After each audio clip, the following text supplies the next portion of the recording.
Bienvenue à toutes et à tous sur le podcast Les Nébuleuses, une conversation avec des Raéliens engagés et passionnés de sciences, de politique, d'art et de philosophie. Aujourd'hui, j'ai le plaisir de recevoir Fanny. Auteure, elle nous parlera de son livre. Nous parlerons aussi de la non-violence absolue et de la paix universelle, pilier de la philosophie raélienne. Nous aborderons l'action 1 minute pour la paix créée par Raël. Et pour notre plus grand plaisir, Fanny guidera une méditation. La puissance dégagée par des sentiments positifs est beaucoup plus puissante que celle émanée par des sentiments négatifs. Donc ça veut dire qu'on n'a pas besoin d'être aussi nombreux que ceux qui sont dans le négatif, entre guillemets, pour provoquer une transformation globale des choses.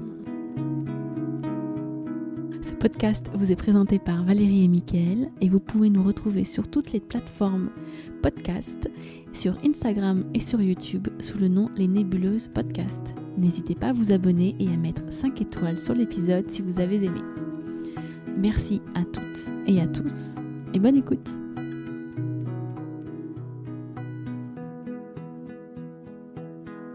Alors bonjour Fanny.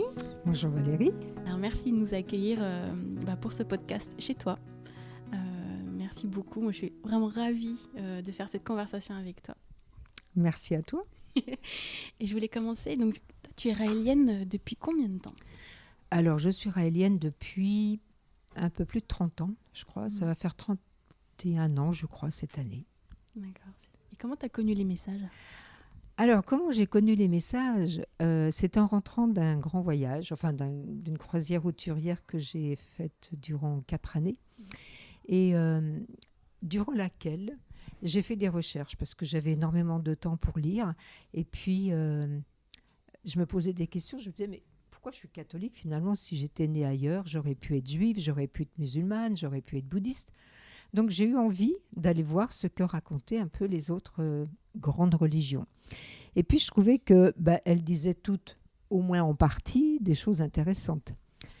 Et d'ailleurs, je n'arrivais pas à comprendre pourquoi on se bagarrait les unes contre les autres, parce que pour moi, j'en étais arrivée à une évidence, c'est qu'elles venaient toutes de la même origine. C'était pour moi une certitude. Tu croyais en Dieu ou pas ? Non, pas vraiment. Je dirais même pas du tout. J'étais athée. Mais par contre, alors je croyais vraiment, alors en plus quand on est en pleine mer, en pleine nuit, dans nos quarts de nuit avec des ciels très purs, où on voit toutes ces étoiles, pour moi c'était évident que la vie existait ailleurs, qu'il y avait d'autres planètes. Voilà, donc pour moi ça c'était une évidence, je croyais vraiment en ça, enfin dire croire pour moi c'était une conviction, ça me semblait tellement logique. Et puis j'en étais là lorsque, en rentrant de ce voyage, très peu de temps après, quelques mois après, au cours d'une formation que je faisais à la Chambre de commerce de Nantes, j'ai découvert le message raélien. Et lorsque je l'ai découvert, pour moi, ça a été un petit peu comme si mon puzzle intérieur se mettait en place. Tout ce que je lisais, j'avais l'impression que je le pensais, mais que ma pensée se structurait à la lecture de ce message. Voilà, c'est vraiment l'effet que ça m'a fait. Donc pour moi, ça a été une espèce de grande révélation, de grande découverte qui a fait que 1 an après, je devenais raélienne. Ok, super. Et aujourd'hui, tu t'occupes en fait de la Méditerranée au niveau de l'organisation des réunions, des rencontres. Et il y a une particularité en Méditerranée, vous faites pas mal de méditation pour la paix en public. Oui. C'est une action, une idée de Raël. Est-ce que tu peux nous parler un petit peu plus de ça ? Oui, alors c'est vrai que en fait, on ne fait que suivre une suggestion que Raël nous a faite. Et on pense tous que c'est évidemment quelque chose de très très important pour notre planète aujourd'hui. Et en Méditerranée, on a la chance d'avoir un climat qui nous permet d'être souvent dans la rue. Et donc les 3 régions, que ce soit le Languedoc, la Provence ou la Côte d'Azur, presque tous les week-ends, il y a au moins une équipe, si ce n'est pas les 3. En général, c'est très souvent les 3 qui sont dans la rue, où on fait effectivement ce qu'on appelle du 1 minute for peace, c'est-à-dire qu'on invite les gens à prendre 1 ou 2 ou quelques minutes de leur temps juste pour venir méditer avec nous pour la paix dans le monde. Et c'est vrai que c'est quelque chose, à chaque fois, j'ai envie de dire, qui nous remplit j'ai envie de dire, de satisfaction, de gratitude, parce que quand on voit des gens qui viennent avec nous méditer, qui nous remercient pour ce qu'on fait, il y en a aussi beaucoup qui s'informent mais qui n'osent pas venir méditer, mais qui nous félicitent pour ce que nous faisons. Et ça touche, j'ai envie de dire que ça touche tout le monde, quoi. Y compris des personnes qui peuvent rigoler un petit peu en passant devant nous. Mais ce qu'on constate très, très souvent, d'ailleurs, c'est que au bout de quelque temps, il y a comme un apaisement qui se fait autour de nous, dans l'endroit où on est, dans la ville. Et c'est toujours une expérience très riche, quoi. Et on est tellement heureux d'apporter cette contribution à la planète, parce qu'on sait que méditer pour la paix, c'est ce qu'il y a de plus puissant pour effectivement amener la paix dans le monde. Et est-ce que tu peux nous expliquer pourquoi tu penses que c'est ce qu'il y a de plus puissant ? Oui, parce que quand on se connecte à la paix qui est en chacun de nous, en fait, on a tout en nous, hein, j'ai envie de dire les bonnes comme les moins bonnes tendances, mais on a tout en nous. Et donc, suivant le choix que l'on fait, et qu'on se connecte, par exemple, à la paix, à l'harmonie, à la beauté, en nous, on développe ça, et en fait, on va émaner cette vibration qui, naturellement, va ensuite... L'énergie, c'est quelque chose qui circule. Donc, cette énergie va circuler autour de nous et va toucher de proches comme de moins proches tous les êtres vivants. D'ailleurs, pas que les êtres humains, aussi bien les animaux que les végétaux. Et donc, il y a une incidence qui se produit à ce moment-là sur tout ce qui est vivant par cette vibration de paix, d'harmonie qu'on émane ensemble. Et quand on est ensemble, c'est beaucoup plus puissant que quand on le fait seul, parce que c'est multiplié non pas par le nombre de personnes que nous sommes, mais par puissance nombre de personnes qui le font en même temps. Donc la vibration est encore plus importante, et on a donc une action qui encore une fois, qui permet d'influencer tout ce qui vit sur la planète, et d'apporter un sentiment d'apaisement, de paix, tout simplement. Alors, évidemment, ça se vit inconsciemment, mais n'empêche que ça se produit, c'est ça le plus important, et ça permet une transformation, aussi bien chez les êtres vivants, enfin chez les êtres humains, comme tout ce qui est vivant. Et c'est ce qui permet de progresser, de faire en sorte que les mentalités progressivement changent et pensent de plus en plus à la paix, à l'harmonie, à la fraternité, tout ce dont tout le monde rêve finalement. Donc, Raël a lancé cette action en 2012, et moi je me souviens quand on a commencé à Lyon, commencé à les faire, déjà j'ai ressenti le fait de parler de méditation et surtout de parler de paix. Déjà ça sensibilisait les personnes à la paix. Oui. Finalement c'est pas si évident que ça, et de se sentir aussi maître de cette paix. C'est-à-dire qu'en fait on peut, chacun d'entre nous, avoir un impact. Oui. Mais ça, c'est pas évident, parce qu'on voit l'état du monde et on se dit, mais qu'est-ce que moi je peux faire ? Est-ce que nous, la plupart des gens veulent effectivement vivre dans un monde de paix. Et les inciter à méditer pour la paix, moi j'ai remarqué tout d'un coup, ils se sentent puissants. Oui. Ça leur donne du pouvoir, ça donne de la force vis-à-vis de l'état du monde en fait. Et j'ai toujours trouvé ça très beau de sentir dans leur tête quelque chose, on sent qu'il y a quelque chose qui switch. Il y a des connexions qui se font parce qu'ils disent, ah oui, ce monde, effectivement, par la pensée, par mon état finalement, je peux le changer, j'ai en tout cas une influence.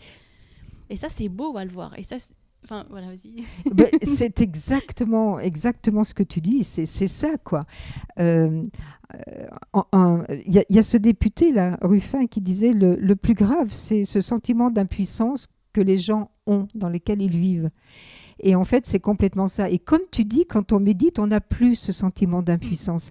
Quand on se connecte à ce qu'on appelle des sentiments élevés ou des sentiments de cœur, on appelle ça comme on veut, eh bien, notre puissance, et c'est réel, et ça c'est prouvé notamment en cohérence cardiaque, où les chercheurs ont prouvé que lorsqu'on se connectait à des sentiments de ce type, eh bien, la cohérence intérieure augmente, mais de manière phénoménale, et autrement plus puissante que lorsqu'on est au contraire connecté à des sentiments négatifs, on va dire. Ouais.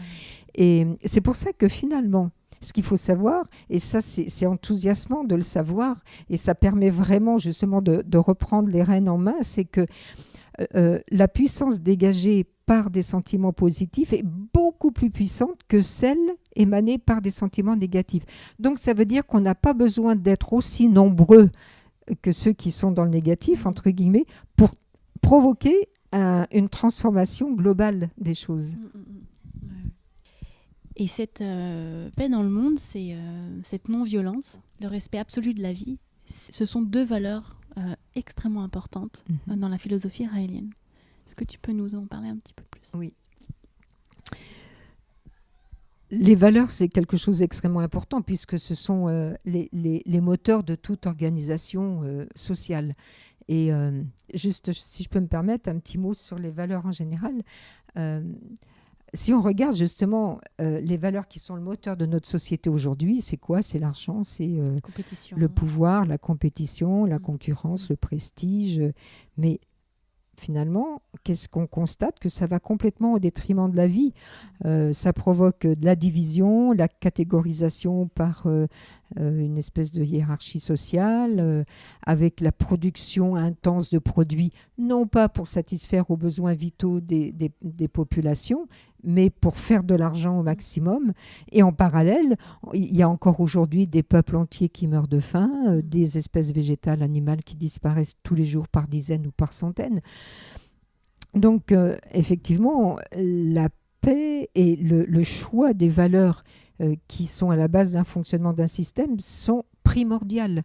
Et pour moi, c'est vrai que les valeurs raéliennes sont les valeurs qui permettent, en tout cas, de rentrer dans on pourrait dire, on pourrait appeler ça l'âge d'or, en tout cas une ère où l'être vivant, pas uniquement l'être humain, l'être vivant en général, soit vraiment au centre des préoccupations.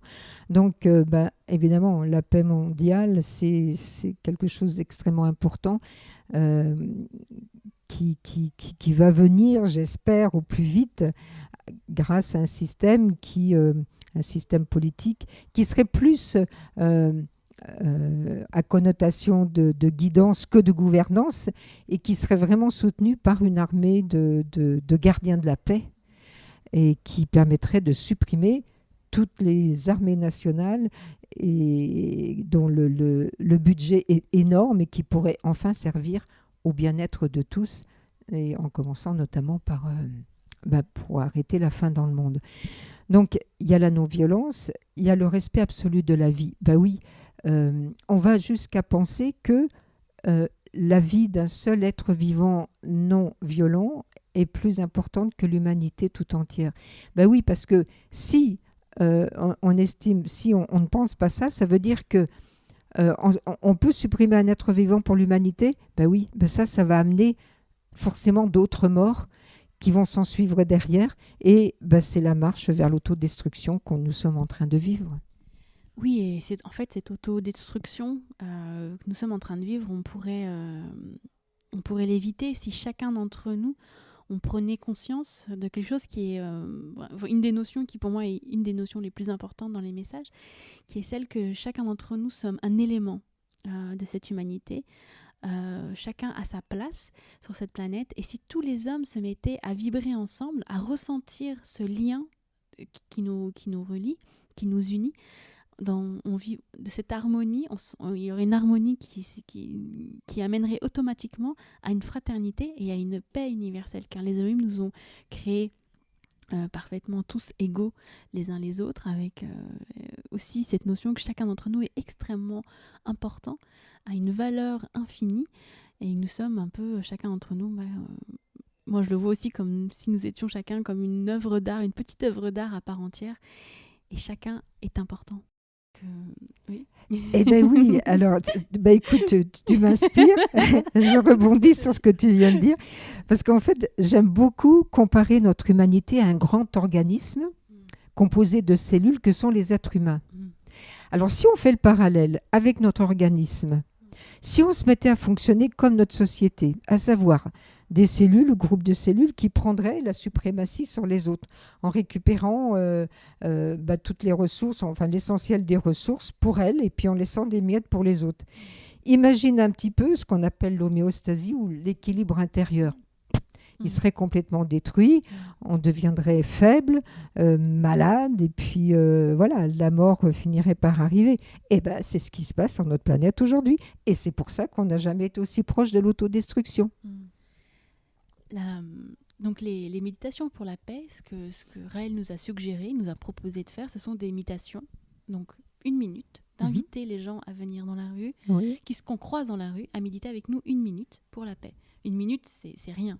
Demander aux gens de prendre juste 1 minute pour penser à la paix. C'est quand même très différent de la méditation sensuelle, des techniques de méditation que Maitreya nous apprend, où là, ce sont des techniques pour soi.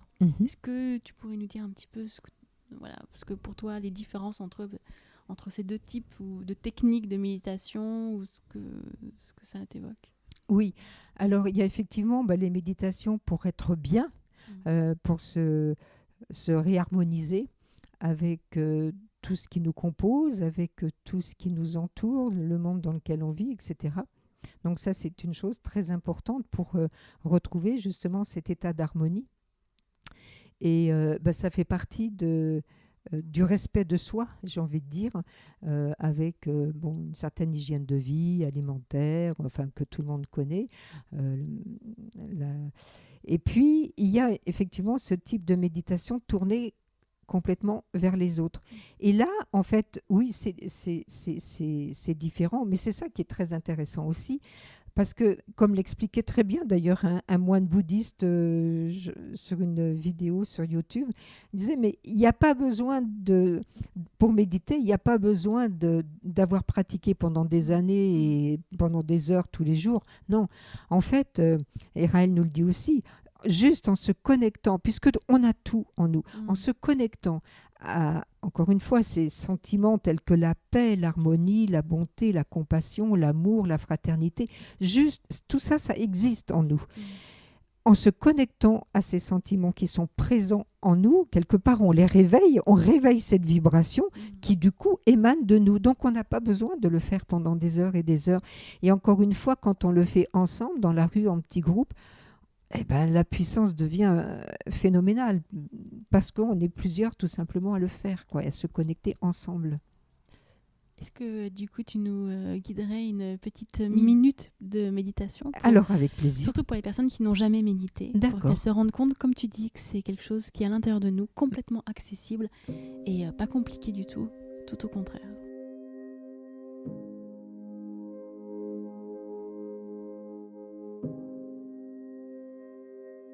Alors, ce que je te propose, Valérie, tu adoptes une position confortable sans être avachie quand même.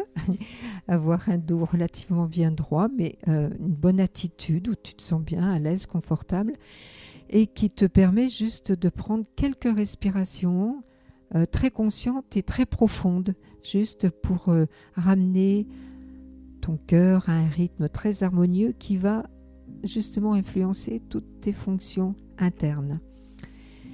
Juste quelques respirations profondes et conscientes. Il ne faut pas oublier que là où va l'attention, va l'énergie.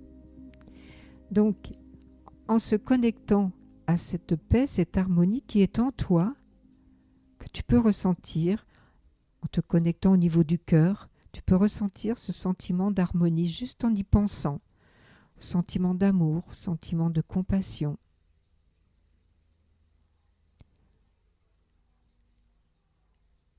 Tu visualises, tu ressens plutôt ces sentiments qui sont en toi et qui t'envahissent, qui envahissent tout ton corps, tout ton esprit, toutes tes cellules. Et puis, cette énergie qui circule en toi, maintenant, fondée sur l'harmonie, fondée sur la paix, sur la compassion, elle circule et elle émane de toi comme un parfum émane, comme une fleur émane son parfum. Et cette vibration, tu décides de la diriger vers tout ce qui vit autour de toi.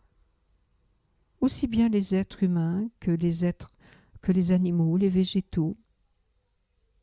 Et cette vibration circule à l'infini, instantanément. Elle recouvre toute la planète.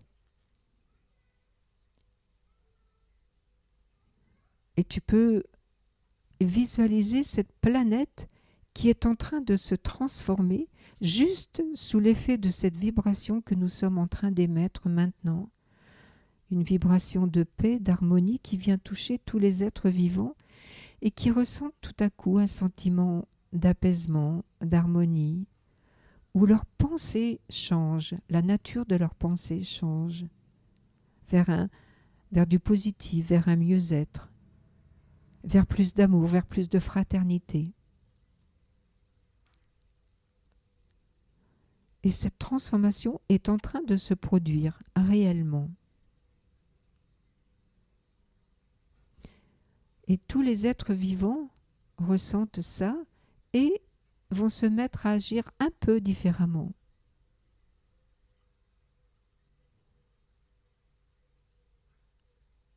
Et c'est comme ça que nous allons progressivement vers un monde meilleur, vers un monde dont tout le monde rêve,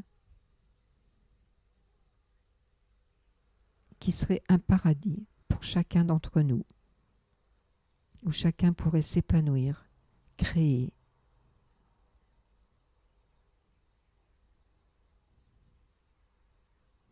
Voilà, c'est tout, c'est aussi simple que ça. Et encore une fois, il n'y a pas besoin de grande expérience au préalable pour mais envoyer ces ondes de paix, d'amour sur toute la planète. Merci. Ah oui, non, en plus, t'as une voix magnifique. Ouais. Ah oui, t'as une voix incroyable. Je te ferai écouter, tu vas voir.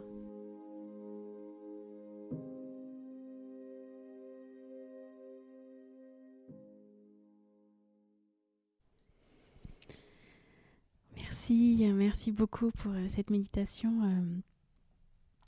Pendant ta méditation, je ressentais à quel point les Elohim, lorsqu'ils sont venus sur Terre, ils sont venus et ils ont créé la vie, les plantes, les animaux et les humains. Mais les frontières, c'est nous qui les avons créées. Et quand ils ont créé les êtres humains, ils ont créé plusieurs beautés. De la même manière qu'il y a plusieurs types de couleurs de fleurs, il y a plusieurs parfums. et pour nous, dans notre philosophie et dans l'enseignement des Elohim, c'est une aberration, toutes ces guerres de territoire, de pouvoir, d'argent. Ce nationalisme, se battre et tuer au nom d'un soi-disant Dieu et au travers des enseignements des Elohim. Ce qu'il nous explique, c'est qu'on est frères et sœurs et c'est ce qu'on ressent profondément avec tous les êtres humains. Et d'ailleurs, c'est une raison pour laquelle on veut un gouvernement intelligent, une intelligence positive, pleine d'amour, afin que chacun puisse vivre ensemble, libre et égaux, afin que chacun puisse vraiment s'épanouir sans passeport, sans frontières, sans ségrégation, sans racisme. Et cette paix, elle passe aussi et sûrement, principalement, avec ce refus absolu de la violence envers un de nos frères et sœurs, parce qu'on a ce sentiment profond de fraternité et d'amour. Et les Elohim, c'est comme ça qu'ils nous ont créés, frères et sœurs. Et quand on visualise la planète, on voit bien qu'il n'y a pas de frontières, il y a juste des belles couleurs. Et on voit bien qu'on est finalement si proches les uns les autres. Et on a envie profondément que tout le monde vive en harmonie. Et ça nous tient tellement à cœur. Et on sait que c'est aussi comme ça que les Elohim reviendront sur Terre. Et c'est pour ça qu'on a aussi une valeur très importante concernant le respect des autres. Ça commence bien sûr par le respect et l'amour de soi, parce qu'on ne peut pas prétendre aimer les autres si on ne s'aime pas soi. Si on prétend aimer les autres sans s'aimer soi, ça veut dire qu'on va chercher l'amour chez l'autre qu'on n'a pas en soi. Là, on devient prédateur et c'est contraire à l'amour. Mais à partir du moment où on se respecte, où on s'aime, là, il est facile d'attirer à soi le respect et l'amour des autres et de respecter les autres dans toutes leurs différences. Et c'est beaucoup plus que respecter, c'est vraiment aimer, encourager les différences. De tout ordre, qu'elles soient religieuses, qu'elles soient culturelles, qu'elles soient sexuelles, qu'elles soient ethniques, peu importe. Et c'est merveilleux, au contraire, parce qu'on s'enrichit au contact de la différence et non pas au contact de personnes qui pensent et vivent comme nous. Et lorsqu'on vit cela, ça permet à chacun de s'épanouir dans ce qu'il est réellement et en même temps d'apporter cette richesse à notre humanité. Donc ça peut être que du bonheur pour tout le monde. Oui. Un des objectifs, des buts de ce podcast, c'est aussi de parler vraiment du mouvement raélien, de nos valeurs, de notre philosophie, pour les curieux qui ont envie justement de s'enrichir. Simplement qui sont qui vivent dans ce monde et peut-être ils ont entendu parler de nous des fois en positif, des fois en négatif, mais pour toutes ces personnes qui sont curieuses et qui peuvent et qui vont s'enrichir, je pense en fait simplement en apprenant un petit peu plus sur nous, puisqu'on est quand même très différents des autres groupes religieux et spirituels. Donc voilà. Et donc aussi, je voulais t'interviewer car tu es auteur et tu as écrit un livre sur ton expérience en tant que raélienne, et qui s'appelle Le cadeau des étoiles, une raélienne témoigne. Et c'est un livre qu'on peut trouver sur Amazon en tapant tout simplement le titre. Et j'avais envie que tu nous partages en fait quel a été qu'est-ce qui a déclenché ton envie d'écrire un livre, puisque pour moi c'est une démarche je trouve assez très forte, très particulière et très belle. Mais en fait, ça faisait très longtemps que j'avais envie d'écrire ce livre. Et puis ça me titillait, mais voilà, le temps passait. Puis un jour je me suis dit mais il faut que je l'écrive, plus le temps passait. Et c'était je ne sais pas comment t'exprimer ça, mais comme quelque chose qui venait de l'intérieur qu'il fallait que j'exprime. Et donc un jour, je m'y suis mise. Ça m'a pris, je ne sais pas, peut-être 2 ou 3 mois. Parce qu'en fait, évidemment, c'était mûr. Enfin, il y a longtemps que j'y pensais. Et puis j'avais tous les éléments, puisque je les avais vécus. Donc voilà, je me suis décidée. Alors, dans quel objectif j'ai fait ça ? J'ai envie de dire peut-être pour moi, il fallait que je le fasse, donc je l'ai fait. Mais c'est surtout, j'avais envie d'apporter un témoignage, puisque évidemment, on a tellement, en France en particulier, on a tellement parlé de nous dans le passé en mal, on a tellement désinformé les gens par rapport au mouvement raélien, que j'ai eu envie, moi, d'écrire à mon petit niveau, en tant que raélienne, d'apporter mon témoignage. Et je me suis dit, si je peux toucher quelques personnes qui font preuve d'un minimum d'intelligence, à savoir ne pas se contenter d'écouter ce que les médias peuvent, par exemple, raconter, mais ce qu'une raélienne, enfin, quelqu'un qui a vécu réellement, tant mieux, il aura au moins mon témoignage. Et en fait, voilà, je l'ai écrit dans ce sens-là. Et aussi pour vraiment essayer de faire passer cette idée que c'est le titre, c'est Le cadeau des étoiles. Et je ne voyais pas comment comment dirais-je, je ne voyais pas un autre titre que celui-là, parce que pour moi, c'est le plus beau cadeau que notre humanité n'ait jamais reçu depuis son origine. Et je me disais, mais franchement, si les êtres humains pouvaient comprendre ce cadeau magnifique qui leur est offert, on n'en serait pas là où nous en sommes aujourd'hui, quoi. Et ils ne savent pas ce qui les attend avec ce cadeau. Et j'ai eu envie d'apporter ma couleur pour tenter de sensibiliser au moins quelques autres personnes, par ma couleur. Voilà. Et du coup, tu parles donc de ton parcours, comment tu as découvert les messages, de ce que ça t'a apporté. Est-ce que tu peux nous en dire un petit peu plus ? Alors, c'est drôle parce que, quelque part, j'ai eu cette sensation de me découvrir raélienne quand j'ai lu le message. Oui, comme beaucoup, en fait. Et comme beaucoup, effectivement. En fait, on lit et on se dit, mais oui, c'est ce que j'ai toujours pensé, en fait. Et il y a un truc qui clique, quoi. C'est ça. Parce que je me souviens très bien que vers l'âge de 18 ans, où je remettais, enfin, ça faisait un petit moment où je remettais tout en question l'Église catholique. Je me souviens, dès l'âge de 10-11 ans, voilà. Et pourtant, au catéchisme, je pleurais quand on me racontait l'histoire de la crucifixion de Jésus, par exemple. Mais quand j'ai vu après l'attitude des prêtres, etc., des choses que j'ai vues, moi, de mes propres yeux, petite fille et adolescente, ça a été fini. Je n'ai plus...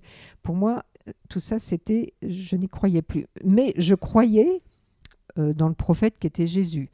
Et je pensais qu'effectivement, d'autres prophètes ont pu aussi... mais je ne croyais pas du tout dans ce que les hommes en avaient fait, quoi. Oui, l'Église. L'Église. Alors que ce soit l'Église et puis après les autres religions. J'arrivais pas du tout. Et donc, je m'étais promis que jamais je ne rentrerai dans un système quel qu'il soit, me conformer à un système, sauf si je rencontrais une organisation qui correspond mais complètement à ce que je suis, à ce que je ressens. Et pour ces mêmes raisons, je m'étais juré que je n'irais jamais voter parce que pour moi, c'était évident que le système était complètement biaisé dès la base, quoi. Que c'était pas la peine, ça servait à rien, que c'était pas comme ça qu'on allait changer le monde. Mais en fait, j'y croyais pas trop. Je m'étais dit ça, mais j'y croyais pas trop qu'un jour je pouvais rencontrer une organisation qui correspondait vraiment à ce que j'étais. Et lorsque j'ai lu justement ce message, en une nuit, je me suis dit, mais c'est incroyable, quoi. C'est exactement ce que je pense. Et comme je te le disais tout à l'heure, pour moi, ça a été une révélation. Alors, j'ai attendu 1 an parce que je voulais essayer de trouver la faille. Je voulais essayer de trouver les choses qui étaient... oui, tu as testé. Oui, voilà, j'ai testé, voir s'il y avait des incohérences. Tu as étudié. Voilà, j'ai continué à aller chercher ailleurs, à étudier. Et puis, au bout d'1 an, j'étais obligée d'admettre que c'était ça pour moi, quoi. Et donc, du coup, je suis devenue raélienne et je suis tout de suite rentrée dans l'organisation raélienne parce que, voilà, j'ai décidé de m'impliquer tout de suite.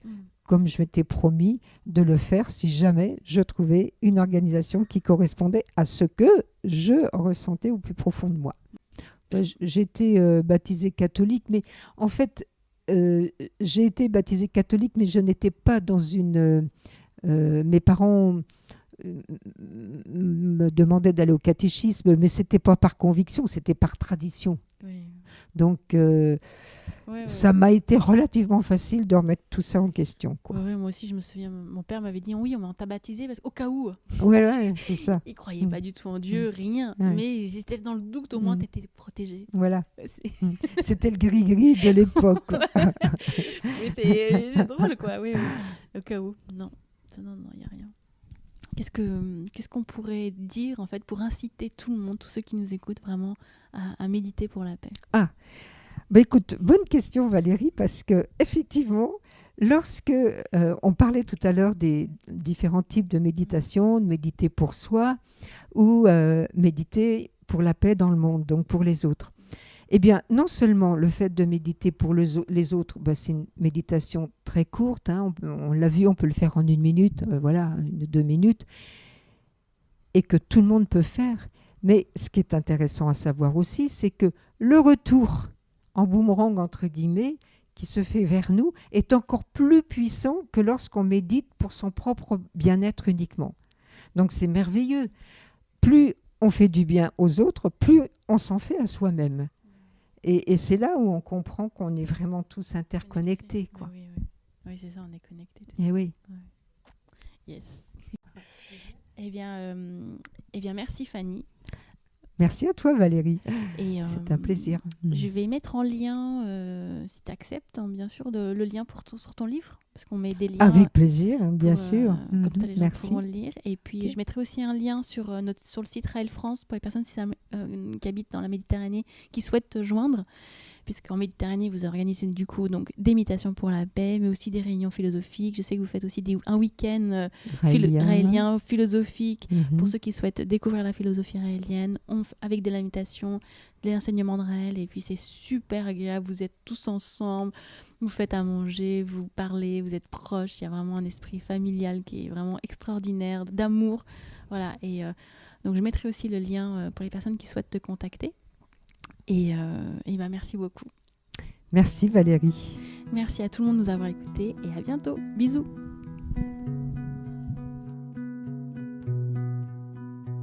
Merci à Fanny pour cette conversation et cette très belle méditation. Vous pouvez nous retrouver sur les Nébuleuses Podcast.